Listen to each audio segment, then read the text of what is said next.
2025 में गोल्ड ने इन्वेस्टर्स को कह सकते हैं सरप्राइज कर दिया।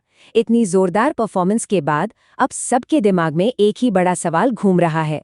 और सवाल ये है कि क्या 2026 में भी गोल्ड एक सेफ और स्ट्रॉन्ग इन्वेस्टमेंट बना रहेगा?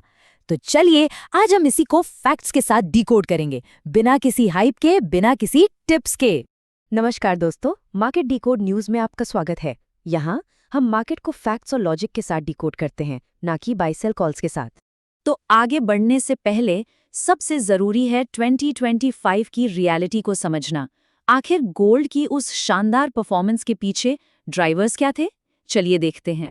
देखिए, 2025 में गोल्ड ने दुनिया भर में काफी स्ट्रॉन्ग रिटर्न्स दिए। इसके पीछे ना दो बड़े कारण थे। पहला, ग्लोबल अनसर्टेनिटी, यानी दुनिया भर में एक अनिश्चितता का माहौल, और दूसरा, बढ़ता हुआ इन्फ्लेशन का प्रेशर। और होता क्या है ना कि जब मार्केट्स अनस्टेबल होते हैं तो इन्वेस्टर्स रिस्क से दूर भागते हैं, सेफ्टी ढूंढते हैं, और बस यहीं से गोल्ड की डिमांड बढ़ जाती है। तो ये तो हो गई 2025 की कहानी, लेकिन अब आगे क्या?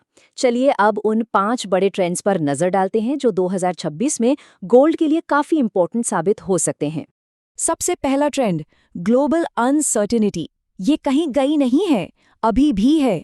वर्ल्ड इकोनॉमी में टेंशन बना हुआ है, चाहे आप जियोपॉलिटिक्स की बात कर लें, इंटरेस्ट रेट्स की, या करेंसी प्रेशर की। और जब फ्यूचर क्लियर ना होना, तब गोल्ड एक ट्रस्ट एसेट की तरह काम करता है। एक बात समझनी जरूरी है, यहाँ गोल्ड का रोल ग्रोथ देना नहीं, स्टेबिलिटी देना है। और इसी से जुड़ता है हमारा दूसरा ट्रेंड, सेफ हेवन एसेट। अब इसको सेफ हेवन आखिर कहते क्यों हैं? सिंपल, क्योंकि जब स्टॉक्स जैसे रिस्की एसेट्स गिरते हैं ना, तो गोल्ड अक्सर अपनी वैल्यू को होल्ड कर जाता है। हाँ, ये हमेशा 100% सच नहीं होता, लेकिन हिस्ट्री यही बताती है कि क्राइसिस के टाइम में गोल्ड ने कैपिटल को प्रोटेक्ट करने में मदद की है। अब आते हैं तीसरे ट्रेंड पर, और ये एक ऐसा पॉइंट है जिसे ज्यादातर लोग इग्नोर कर देते हैं। वो है सेंट्रल बैंक्स की बढ़ती हुई डिमांड। जी हाँ, दुनिया भर के सेंट्रल बैंक्स लगातार गोल्ड खरीद रहे हैं। और सोचिए, जब इतने बड़े बड़े इंस्टीट्यूशंस किसी एसेट को अपना रिजर्व बना रहे हैं, तो ये उस एसेट में लॉन्ग टर्म कॉन्फिडेंस का कितना बड़ा सिग्नल है। चौथा ट्रेंड, इन्फ्लेशन से बचाव। इसका मतलब बिल्कुल साफ है, आपके पैसे की वैल्यू यानी परचेजिंग पावर समय के साथ कम हो रही है।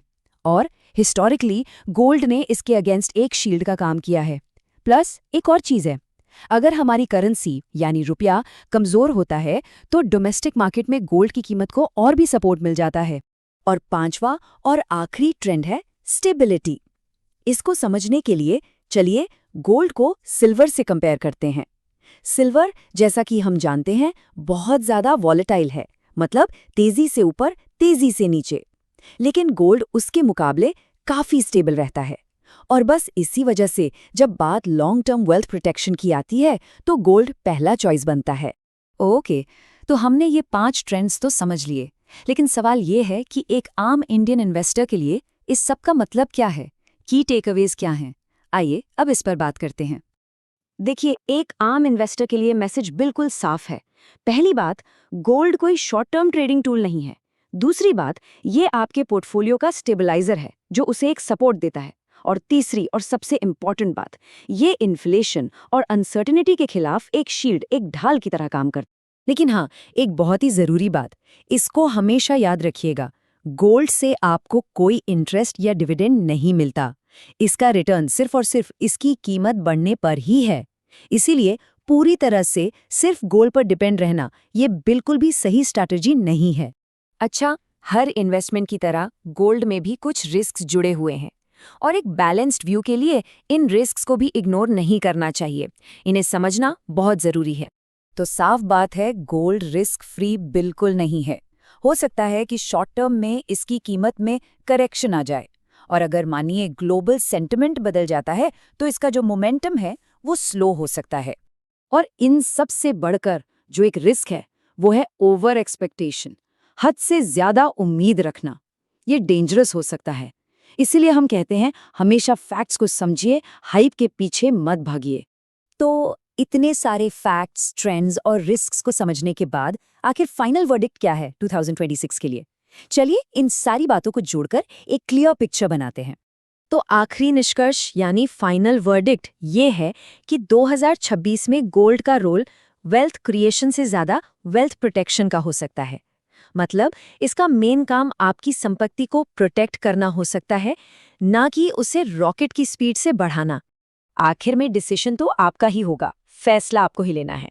बस इतना ध्यान रखिएगा कि वो डिसीजन हमेशा फैक्ट्स पर बेस्ड हो, न कि मार्केट के डर या लालच पर।